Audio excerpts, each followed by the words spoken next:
तो फिल्म की शुरुआत फ्यूचर से दिखाई जाती है, जहां अब जमीन पर बड़े बड़े सिंक होल बन गए थे और इनके अंदर फटने वाले वॉल्केनो के बाद इन्हीं सिंक होल में से अजीब बड़ी बड़ी क्रिएचर्स निकलने लगी, जो इंसानों पर हमला करके उन्हें मार देती थी। थोड़े ही अरसे में दुनिया की 90% आबादी को इन क्रिएचर्स ने मार डाला, पर इंसानों को इनको मारने का कोई तरीका नहीं मिला, इसलिए इन क्रिएचर्स को रीपर का नाम दिया गया। बचे हुए कुछ इंसानों ने नोटिस किया कि ये क्रिएचर 8000 फीट की बुलंदी पर जाने से डरते हैं। ऐसा क्यों था, वजह तो ये लोग नहीं जानते थे, लेकिन इनसे बचने के लिए अब जितने भी थोड़े बहुत लोग थे वो पहाड़ियों के ऊपर जाकर बसने लगे। जरूरत के बस थोड़े सामान के साथ यहाँ जिंदगी गुजारना काफी मुश्किल हो गई थी। इन्हीं सर्वाइवर्स में था एक बच्चा हंटर भी, जो अपनी कम्युनिटी में सिर्फ एक ही बच्चा था जिसे अब अपनी जिंदगी बोर लगने लगी थी। एक दिन वो अपने ही जैसे और लोगों की मिलने की उम्मीद में पहाड़ी से नीचे चला आता है, जहाँ उन रीपर्स का खतरा था। ढूंढने पर उसे इंसान तो नहीं मिलते, लेकिन एक रीपर उसके पीछे पड़ जाता है। अपनी जान बचाने के लिए हंटर भागा जितना तेजी से वो भाग सकता था, और ठीक वक्त पर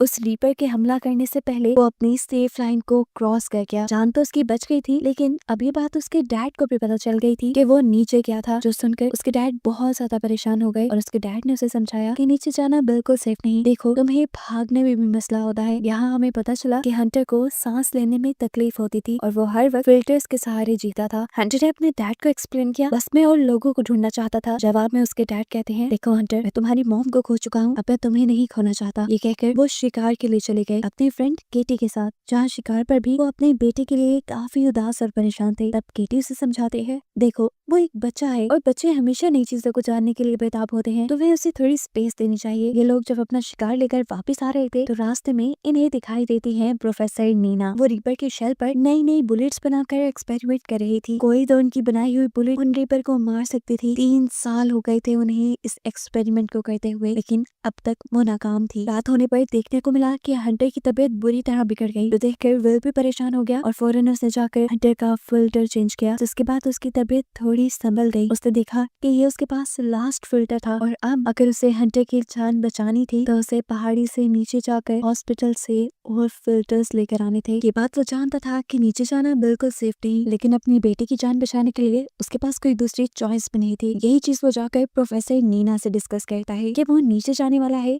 और उसने नीचे जाने के लिए एक सेफ रोड भी ढूंढा है। लेकिन नीना को उसकी बात पे यकीन नहीं था, क्योंकि उसे लगता था कि नीचे कोई सेफ जोन नहीं, इसलिए वो उसकी मदद करने को इनकार कर देती है और विल अकेले ही जाने का फैसला करता है। कुछ वेपन्स लिए वो नीचे जाने के लिए तैयार ही था कि केटी भी उसके साथ आ गई, जो उसकी दोस्त थी। विल इसे साथ ले जाना तो नहीं चाहता था, लेकिन केटी उसे बताती है, मेरा तो वैसे भी इस दुनिया में कोई नहीं, अच्छा है ना मैं हंटर की जान ही बचा लूं। वेपन्स लिए वो लोग सफर पे निकल ही रहे थे कि प्रोफेसर नीना उन्हें जाते देख रही थी। आखिर उनसे भी रहा नहीं किया और उन्होंने भी विल का ग्रुप ज्वाइन कर लिया, क्योंकि वो जानती थी जो वो ऊपर रहकर नहीं कर पा रही वो नीचे अपनी लैब में जाकर कर पाएंगी। वो एक ऐसी बुलेट जरूर तैयार कर लेगी जिनसे उन रीपर्स को मारा जा सके। ये लोग नीचे शहर तक जाने के लिए एक खास रूट का इस्तेमाल कर रहे थे, जहाँ पर रीपर्स के होने के कम से कम चांसेस थे। प्रोफेसर नीना यहाँ इन्हें अपनी मॉडिफाई की हुई कंपास दिखाती हैं, जो दूर से ही रीपर्स को डिटेक्ट कर सकती थी, क्योंकि रीपर्स के अंदर से इलेक्ट्रोमैग्नेटिक वेव्स निकल रही थी। काफी चलने के बाद आखिर ये लोग एक ऐसी जगह पर पहुंचते हैं जहां इन्हें खतरा था रीपर्स के होने का, लेकिन प्रोफेसर नीना की कंपास यहाँ पर दूर दूर किसी भी रीपर के ना होने की खबर देती है और ये लोग अपना सफर कंटिन्यू कर देते हैं।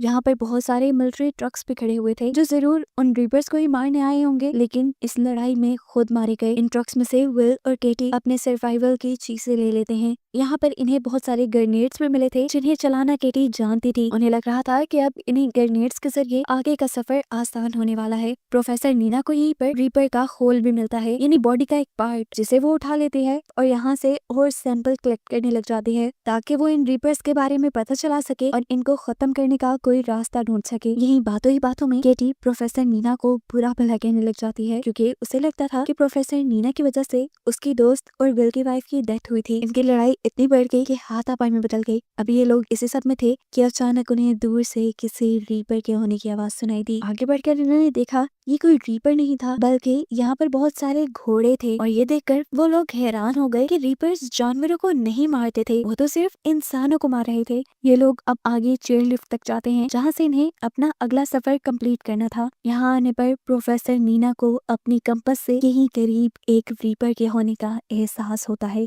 ये लोग जब अर्थ के फिर देखते हैं उन्हें एक तरफ के दरख्त जलते दिखाई देते हैं, यानी मॉन्स्टर वही था। अगर इन्हें अपनी जान बचानी थी तो फौरन यहाँ से भागना था। फिल और प्रोफेसर नीना बैठ जाते हैं चेयर लिफ्ट के अंदर, जबकि केटी इसकी पावर सप्लाई चलाने की ट्राई करती है। अब जैसे जैसे वो रीपर केटी के करीब आ रहा था, केटी घबरा रही थी। इसी घबराहट में वो रीपर के पास एक ग्रेनेड फेंक देती है, जिसकी वजह से वहाँ बहुत बड़ा धमाका तो हुआ, लेकिन रीपर को इस धमाके से कोई असर नहीं हुआ। ये लोग जल्दी से अपनी चेयर लिफ्ट ऑन करके उसे चला लेते हैं और दूसरी तरफ हमें दिखाया जाता है कि केटी टावर पे चढ़कर अब चेयर लिफ्ट के ऊपर चढ़ने की कोशिश में थी। वो टावर से जैसे ही चेयर लिफ्ट की तरफ जंप करती है तो बदकिस्मती से वो चेयर के ऊपर जंप नहीं कर पाई। वो गिरने ही वाली थी, लेकिन तभी उसे विल ने हाथ पकड़कर बचा लिया। लेकिन इस सब के बावजूद भी मुश्किलें हल नहीं हुई, क्योंकि रीपर अब बिल्कुल उनके पीछे आ चुका था और उनकी चेयर की केबल्स को बुरी तरह हिला रहा था, जिसकी वजह से इनकी चेयर लिफ्ट ही टूटकर नीचे गिर जाती है। और अब अपनी जान बचाने के लिए ये लोग वापसी का रास्ता अपना लेते हैं, यानी ऊंचाई की तरफ भागने लग जाते हैं जहाँ पर ये रीपर्स नहीं आ सकते थे।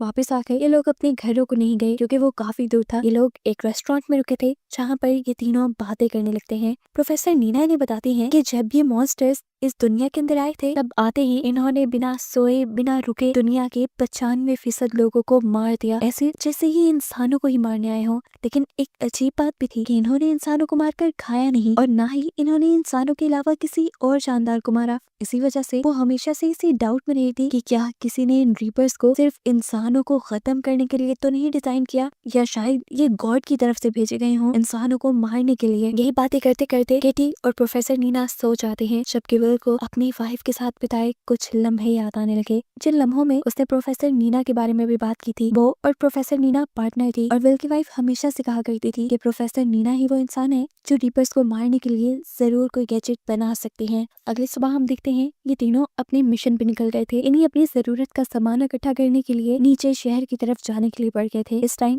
ये लोग एक टनल के जरिए से होते जा रहे थे। आधी टनल तो हाई एल्टीट्यूड पे थी, यानी 8000 फीट की बुलंदी पर थी, जहाँ पर ये रीपर्स नहीं आ सकते थे। लेकिन बाकी आधी टनल का हिस्सा बिल्कुल नीचे की तरफ था, जहाँ पे रीपर्स के होने का खतरा था। इस सब के बावजूद भी ये लोग इस टनल के अंदर बढ़ते रहते हैं। यहाँ पर विल ने प्रोफेसर नीना को ये नहीं बताया था कि उसकी ये कंपास अंडरग्राउंड नहीं चलेगी। काफी घंटों के सफर के बाद इन्हें एक बुरी खबर ये पता चलती है कि टनल की दूसरी एंट्रेंस तो बंद थी। अब इन्हें यहाँ से दूसरी टनल का रास्ता लेना था। इतने घंटों का सफर दोबारा करते तो थक जाते। यहाँ पर एक शॉर्टकट भी था जो छोटी छोटी स्टेयर्स से होकर जाता था। ये लोग उसे इस्तेमाल करने का डिसाइड करते हैं, लेकिन क्योंकि काफी अरसे से ये भी बंद थी तो यहाँ पर बहुत सी चिमगादड़ें थी, बैट्स थी जो इनके ऊपर हमला करती हैं, लेकिन ये लोग बच जाते हैं। फाइनली अब ये लोग एक दूसरी टनल में तो पहुंच जाते हैं, लेकिन यहाँ पर आना इनके लिए बिल्कुल भी अच्छा साबित नहीं हुआ, क्योंकि यहाँ पर पहले से ही एक रीपर मौजूद था जो जैसे बस इनका इंतजार ही कर रहा था। ये लोग जल्दी से अपने हेड्स पे लगी हुई लाइट को कवर कर चुके थे ताकि रीपर इन्हें सेंस ना कर पाए, लेकिन फिर भी रीपर ने इन्हें सेंस कर लिया था, जिससे बचने के लिए ये लोग अब टनल की दूसरी तरफ से भागने लग जाते हैं। और भागते हुए आगे आके थोड़ी ही दूरी पर केटी ने एक ग्रेनेड भी ब्लास्ट कर दिया था, जिससे वो जानती थी कि रीपर तो नहीं मरेगा, लेकिन हाँ उसकी स्पीड थोड़ी कम हो जाएगी उन तक पहुंचने की। और ऐसा करने में वो कुछ % कामयाब हो भी गई थी, लेकिन अब भी रीपर उनके पीछे पीछे था। इसमें इतपा पीछे मुड़कर विल भी उनके ऊपर गोलियां चलाकर उन्हें रोकने की कोशिश करता है, लेकिन कोई भी गोली रीपर के ऊपर असर नहीं कर रही थी। किस्मत इनकी अच्छी थी कि इन्हें इसी टनल के अंदर एक छोटा सा और गार मिल गया, जिसके अंदर ये तीनों चले जाते हैं। इसी गार के अंदर रीपर भी अपनी जलती हुई टेल को इनके मुंह के बिल्कुल करीब कर लेता है, जिससे इनके सांस खुश्क हो गए थे। लेकिन विल ने यहाँ पर भी सेहानत दिखाई और माचिस जलाकर दूसरी तरफ फेंक दी, जिससे रीपर रोशनी को दूसरी तरफ देखकर डिस्ट्रैक्ट हो गया। अब ये लोग इसी गार की दूसरी तरफ से रास्ता बनाते हुए यहाँ से बाहर निकलने की कोशिश करते हैं, लेकिन एक और मर्तबा रीपर इसी गार के अंदर अपनी टेल डालकर विल के ऊपर हमला करने की कोशिश करता है, क्योंकि वो पीछे था। लेकिन किसी तरह विल इस हमले से बच गया। केटी सबसे आगे थी। जल्दबाजी में वो एक ऐसी टनल के अंदर चली जाती है जहाँ पर एक और रीपर मौजूद था, और इस मर्तबा रीपर ने उसके ऊपर कोई तरस नहीं खाया और उसे हमला करके मार डाला। हालांकि पीछे से नीना उसे बचाने की कोशिश करती रही, लेकिन सब नाकाम हो गया। आखिरी चॉइस पर बस नीना को वहाँ से बाहर निकलती हुई एक लैडर, एक सीढ़ी दिखाई दी, जिसके ऊपर चढ़कर वो और विल यहाँ से चले गए। केटी को यहीं पर छोड़कर, जिस बात का तो शायद अब इन्हें जिंदगी भर होने वाला था। अब ये लोग एक सेफ एल्टीट्यूड पे आ गए थे, इन्हीं 8000 फीट से ऊपर, जहाँ कोई रीपर नहीं था। ये लोग यहाँ सेफ रह सकते थे, लेकिन नीना इस टाइम सेफ रहने को प्रायोरिटी नहीं देती, बल्कि अपनी मिशन को प्रायोरिटी देती है और अपनी लैब्स की तरफ बढ़ने का फैसला करती है। यहाँ पर बहुत सारे ऐसे घर थे जिसमें अब कोई इंसान नहीं रहता था। उन्हीं में से एक घर के अंदर विल और प्रोफेसर नीना आ चुके थे। यहाँ पे खाने के लिए भी बहुत कुछ था। नीना दोनों के लिए खाना बना दी है और यहाँ बैठकर विल को हंटर की याद आ जाती है। उसे ये खाना बहुत पसंद था, लेकिन उनके शहर में ये सादा सा खाना भी नायाब हो गया था। फिर अब नीना विल को एक्सप्लेन करती है कि कैसे वो डिफरेंट केमिकल्स के मिक्सचर से एक ऐसी बुलेट तैयार कर सकती है जो उन रीपर्स को मार सकता है। नीना को लग रहा था कि इनके अंदर कोई मैग्नेटिक पावर जरूर है, पर एक खास केमिकल कॉम्बिनेशन की मदद से ये लोग उनके अंदर के ही इलेक्ट्रोमैग्नेटिक चार्ज को किसी बॉम्ब की तरह डिस्ट्रॉय कर सकते थे, जिससे उन रीपर्स के मर जाने का 90% तक चांस है।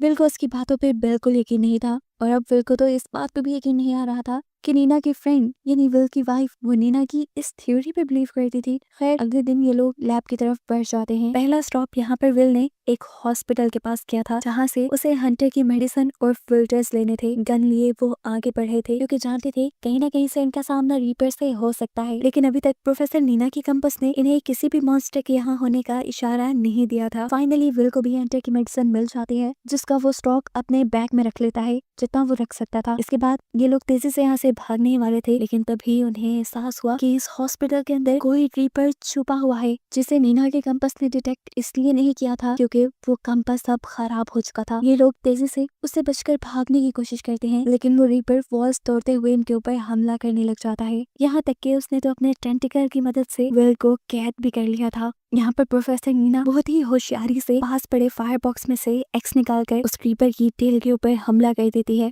जिसकी वजह से रीपर विल को छोड़ देता है। अब इन्हें फौरन यहाँ से भागना था, लेकिन भागने से पहले नीना यहाँ के सारे ऑक्सीजन सिलेंडर खोल चुकी थी, जिसकी वजह से वहाँ पर फॉग पैदा हो जाए और रीपर्स को वो लोग नजर ना आए। ये आइडिया भी अच्छा था, लेकिन विल के दिमाग में जो आइडिया था वो इससे भी ज्यादा कमाल का था। विल एक ऑक्सीजन टैंक के ऊपर शूट कर देता है, जिससे वहाँ पे बहुत बड़ा एक्सप्लोजन हुआ था और प्रेशर से वो रीपर उड़कर इस बिल्डिंग से बाहर जा चुका था। ये लोग ऊपर से खड़े हुए रीपर को देखते हैं जो बेजान जमीन पे पड़ा था, लेकिन ये लोग नहीं जानते थे कि वो रीपर मरा है या बेहोश है। ज्यादा देर ये लोग रुक नहीं सकते थे यहाँ पर, इसीलिए विल नीना से वापस चलने को कहता है, पर नीना कहते हैं नहीं विल, मुझे मेरे लैब तक जाना है ताकि मैं इन्हें मारने के लिए कोई नई बुलेट तैयार कर पाऊँ। विल नीना की बात मान जाता है और ये लोग ट्रक में ही बैठकर लैब के लिए निकल जाते हैं, और इनके यहाँ से जाते ही हमें दिखाया गया कि वो रीपर दोबारा होश में आ चुका था। इधर लैब में आते ही नीना अपना काम शुरू कर चुकी थी, जबकि विल इस लैब को विजिट कर रहा था, जहाँ पर उसे प्रोफेसर नीना की फैमिली पिक्चर भी दिखाई दी। ये देखकर वो शॉक रह गया कि नीना की एक फैमिली भी थी, क्योंकि उसने कभी अपनी फैमिली के बारे में कुछ डिस्कस नहीं किया था। ये सवाल करते ही नीना की भी आंखों से आंसू निकलने लगे और उसने बताया कि जिस दिन पहली मर्तबा रीपर्स ने दुनिया पर हमला किया था, उस दिन मैं लैब में ही थी।